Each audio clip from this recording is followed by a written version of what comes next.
उन्होंने देखो कितनी मिसाइल बनाई, उन्होंने अग्नि सीरीज की मिसाइल बनाई, उन्होंने पृथ्वी सीरीज की मिसाइल बनाई, उन्होंने आकाश सरफेस टू एयर मिसाइल बनाई, उन्होंने नाग एंटी टैंक गाइडेड मिसाइल बनाई।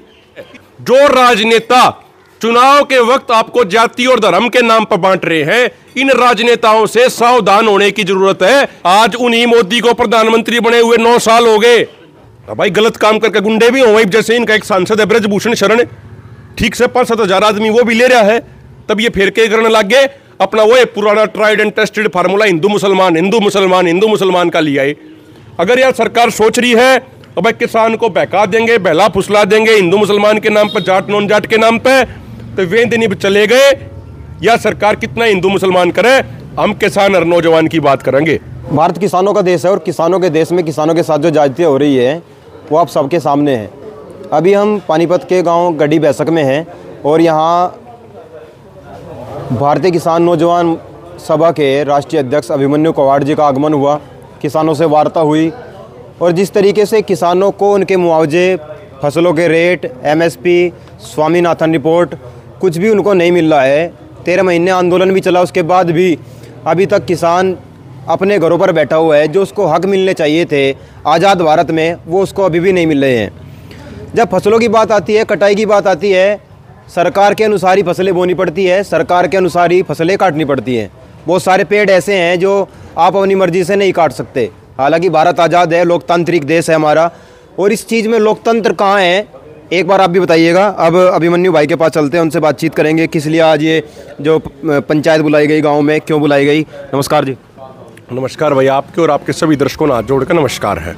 अच्छा, जो आज ये सभा बुलाई गई है, आप गांव दर गांव जा रहे हैं, आपने लगभग 450-500 गांव में जाने का निर्णय लिया है, किस लिए है ये जो अधिकार यात्रा आप निकाले हैं, किस लिए निकाले हैं? देखो, हमारा मेन मकसद इस यात्रा का क्या है कि भाई जैसे पिछले 9 साल से लगातार हम आंदोलन लड़ रहे हैं, 2014 से पहले भी हमने आंदोलन लड़े।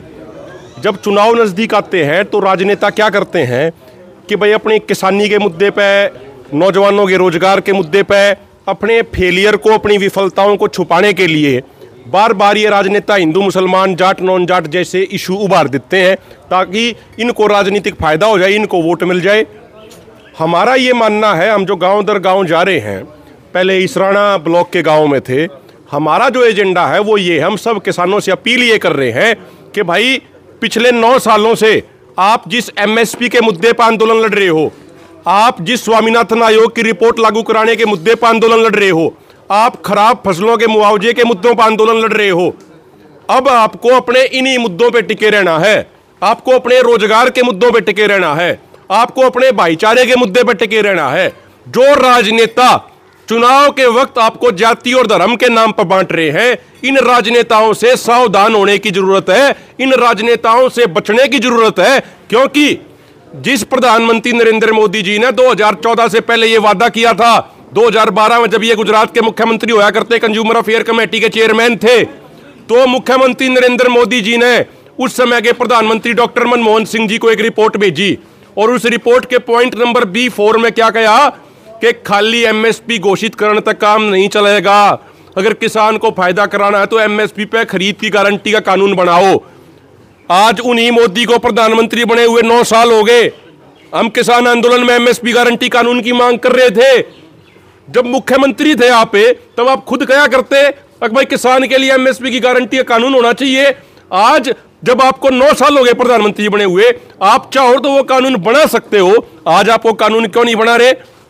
2014 से पहले आप क्या करते? अब किसान भाइयों, एक बार मन ने प्रधानमंत्री बना दो, किसानों के लिए स्वामीनाथन आयोग की रिपोर्ट का C2 + 50% फार्मूला लागू करूंगा, जिसके अनुसार आज गेहूं का समर्थन मूल्य, गेहूं का एमएसपी 3550 रुपया क्विंटल होना चाहिए।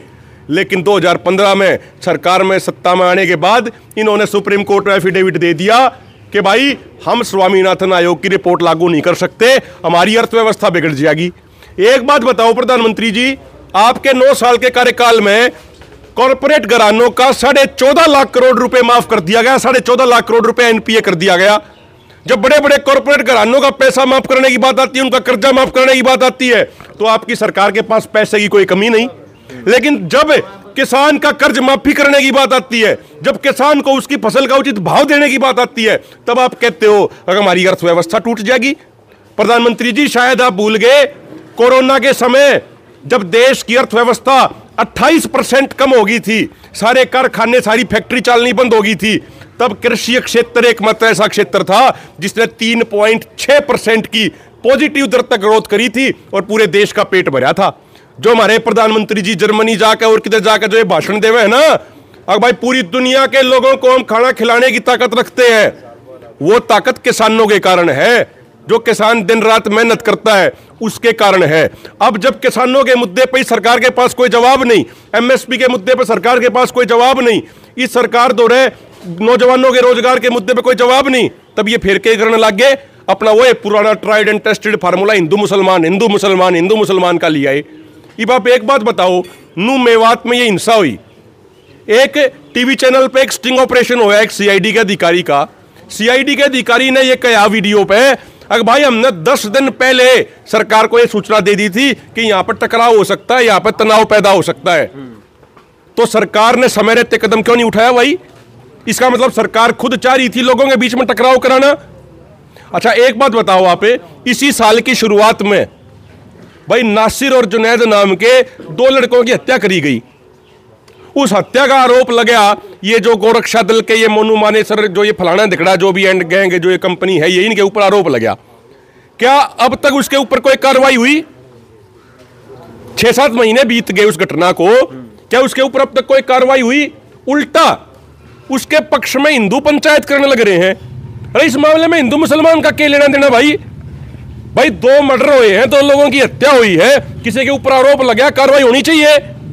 चाहे आरोप हिंदू पर हो, चाहे मुसलमान पर हो, चाहे सिख पर हो, चाहे ईसाई पर हो, कार्रवाई तो कानून के अनुसार होगी, कार्रवाई तो संविधान के अनुसार होगी ना। नहीं तो एक बात बताओ, अगर मान लो कल ने कोई आदमी गलत काम कर दे, भाई गलत काम करके गुंडे भी हो, जैसे इनका एक सांसद है ब्रजभूषण शरण, ठीक से 5-7 हजार आदमी वो भी ले रहा है, उसने गलत काम कराया, फिर तो याद है वो मतलब हो गया अगर भाई कोई गलत काम कर दो और अपने 10,000 आदमी ने इकट्ठे कर लो, फिर तो कार्रवाई है ना वो किसी के ऊपर।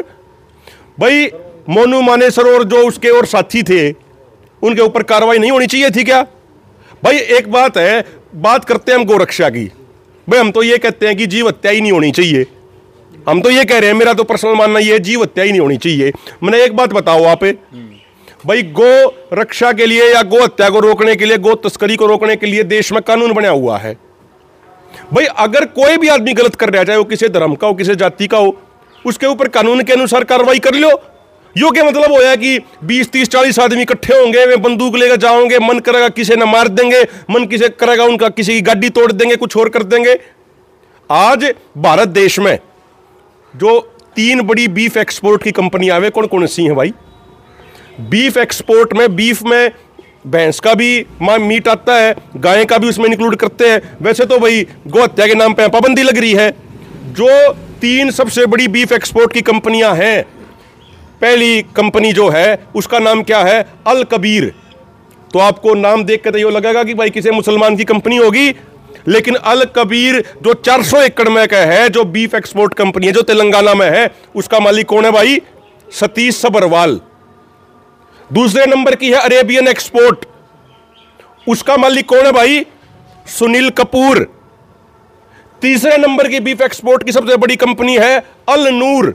आपको लगेगा कि भैया भी किसी मुसलमान की होगी, उसका मालिक कौन है? सुनील सूद। तो नाम तो मुसलमानों के नाम पर टेक दिए कंपनियां के, और कंपनियां के मालिक कौन है? सतीश सबरवाल, सुनील कपूर, सुनील सूद। तो जो ये जो पूरा सिस्टम चल रहा है ना, ये आज देश के लोगों को समझने की जरूरत है। इन्हीं मुद्दों को समझाने के लिए गांव दर गांव जा रहे हैं। 10 सितंबर को एक बहुत बड़ी पंचायत गोहाना में होगी। पिछले 9 साल हो गए लठ खाते उड़, आंदोलन लड़ते उड़, केस लगवाते उड़। अगर चुनाव से पहले इस सरकार ने किसानों की सभी मांगे नहीं मानी, तो इस सरकार के खिलाफ हम सख्त फैसला लेंगे पंचायत में। और जैसे 10 सितंबर को पंचायत गोहाना में है, इसी तरीके से पूरे हरियाणा में 4 पंचायत होंगी, पंजाब में पंचायत होंगी, और फिर चुनाव से पहले दिल्ली में बहुत बड़ी पंचायत होगी। अगर यह सरकार सोच रही है तो भाई किसान को बहका देंगे, बहला फुसला देंगे हिंदू मुसलमान के नाम पर, जाट नॉन जाट के नाम पे, तो वे दिन चले गए। या सरकार कितना हिंदू मुसलमान करे, हम किसान और नौजवान की बात करेंगे। और आज देश को यह भी समझना पड़ेगा, आज देश को एक चीज और समझने की जरूरत है। आज जो लोग सत्ता में हैं, ये किसको अपना आदर्श मानते हैं भाई? ये आदर्श मानते हैं दीनदयाल उपाध्याय को, श्यामा प्रसाद मुखर्जी को। अरे श्यामा प्रसाद मुखर्जी थे कौन है, ये तो पता कर लो ये कौन थे, इनका इतिहास तो जान लो ये कौन थे। 1941-42 में आजादी से पहले बंगाल में प्रोविंशियल गवर्नमेंट बनी, जिस गवर्नमेंट के प्राइम मिनिस्टर बने ए.के. फजलुल हक, और उनकी गवर्नमेंट में फाइनेंस मिनिस्टर कौन बने, श्यामा प्रसाद मुखर्जी। ये ए.के. फजलुल हक कौन है भाई, जिन्होंने लाहौर रिजोल्यूशन पेश कराया, देश का बंटवारा करने वाला जो रिजोल्यूशन पेश कराया, जिस व्यक्ति ने देश को बांटने वाला काम कराया, उस व्यक्ति की सरकार में श्यामा प्रसाद मुखर्जी मिनिस्टर रहे, फाइनेंस मिनिस्टर। वो व्यक्ति ए.के. फजलुल हक बाद में 1954-55 में जाकर पाकिस्तान का इंटीरियर मिनिस्टर बना। तो आज जो लोग सत्ता में बैठे हैं ये उन श्यामा प्रसाद मुखर्जी को अपना आदर्श मानते हैं जो श्यामा प्रसाद मुखर्जी आजादी के आंदोलन से पहले देश का बंटवारा करने वालों का साथ दे रहे थे। क्या मतलब था भाई उनका, ए.के. फजलुल हक की सरकार में वे गए, इसका मतलब वे भी बंटवारा करवाने वाला में शामिल थे। अगर उनको देश से मोहब्बत थी, अगर उनको अपनी आवाम से प्यार था, तो भाई उन ए.के. फजलुल हक की सरकार में शामिल ही नहीं होना चाहिए था, और शामिल ना होने के साथ साथ उसका विरोध करना चाहिए था। उस टाइम तो ये सरकार में बैठे थे उनके लिए। तो भाई यार देश को समझने की जरूरत है। जो ये व्हाट्सएप यूनिवर्सिटियां आ जाए ना, आप दो रहे झूठी सच्ची बात जिसी भी आवे हैं, इन पर विश्वास मत करो। आपका इतिहास की एक किताब पढ़ो। नौजवान वो होता है जो अपनी बुद्धि का इस्तेमाल करे, खाली तड़के तड़क व्हाट्सएप आ जाए है, बिना उन्हें देखे बिना उन्हें चेक करे 10 दौरा फॉरवर्ड करते हैं, झूठ पे झूठ, झूठ पे झूठ, झूठ पे झूठ। ये चीजें अच्छी नहीं होती। देश का सच्चा इतिहास क्या है वो लोगों ने जानकारी होनी चाहिए, देश के लोगों को यह भी जानकारी होनी चाहिए। मैं आपके माध्यम से एक बात बताना चाहता हूं। देखो मैं एक बात कहता हूं, ना तो कोई धर्म बुरा, ना कोई जाति बुरी। हां, हर धर्म में कुछ लोग ऐसे होते हैं, 1-आधा% लोग, हर जाति में ऐसे 1-आधा% लोग होते हैं जो गलत काम करते हैं। गलत काम करने वालों को सजा दो। अब एक चीज बताओ, डॉक्टर ए.पी.जे. अब्दुल कलाम, शायद हर भारतीय उनको जानता होगा, मिसाइल मैन की संज्ञा उनको दी गई। जब तो उनका देहांत होया, जब भी देश सेवा कर रहे थे, भाषण दे रहे थे IIM में, उन्होंने देखो कितनी मिसाइल बनाई। उन्होंने अग्नि सीरीज की मिसाइल बनाई, उन्होंने पृथ्वी सीरीज की मिसाइल बनाई, उन्होंने आकाश सरफेस टू एयर मिसाइल बनाई, उन्होंने नाग एंटी टैंक गाइडेड मिसाइल बनाई। इतनी मिसाइल बनाई देश की रक्षा के लिए। तो एक तरफ तो ए.पी.जे. अब्दुल कलाम जी हैं जो देश की एकता के लिए, देश की रक्षा के लिए इतना काम करते चले गए। दूसरी तरफ एक RSS से जुड़ा हुआ व्यक्ति DRDO में प्रदीप कुरुलकर, कुछ दिन पहले पुणे में महाराष्ट्र ATS ने उसको गिरफ्तार किया। किस मामले में गिरफ्तार किया?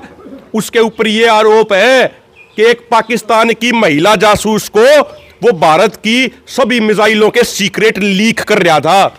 और उस प्रदीप कुरुलकर की वीडियो है YouTube पे, जिसमें वो RSS की स्टेज पर जाकर भाषण देने लग रहा है। पहली बात तो यह किसी सरकारी कर्मचारी को इस तरह के कार्यक्रम में जाना ही नहीं चाहिए। वो जा रहा है, भाषण दे रहा है, अपने आप को सबसे बड़ा देशभक्त बता रहा है। लेकिन प्रदीप कुरुलकर के खिलाफ महाराष्ट्र ATS ने चार्जशीट करी, सारे प्रूफ पेश किए। कैसे वो पाकिस्तान की महिला जासूस को सारे सीक्रेट लीक कर रहा था। तो भाई गलत आदमी सब धर्मों सब जातियों में होते हैं। कोई एक आदमी गलत कर दे उसका ये अर्थ नहीं है कि वो पूरा धर्म या पूरा समाज या पूरी जाति गलत होगी। हमारा तो मकसद ये है भाईचारे न बनाकर रखो, भाईचारा मजबूत रहेगा तो हमारा फायदा है, और जब भाईचारा टूटेगा तो हमारा सबका नुकसान है। तो ये सब गाँव में जा रहे हैं, बड़े बुजुर्गों का आशीर्वाद ले रहे हैं, और ऊपर वाले की दया तो 10 सितंबर को बड़ी पंचायत होगी।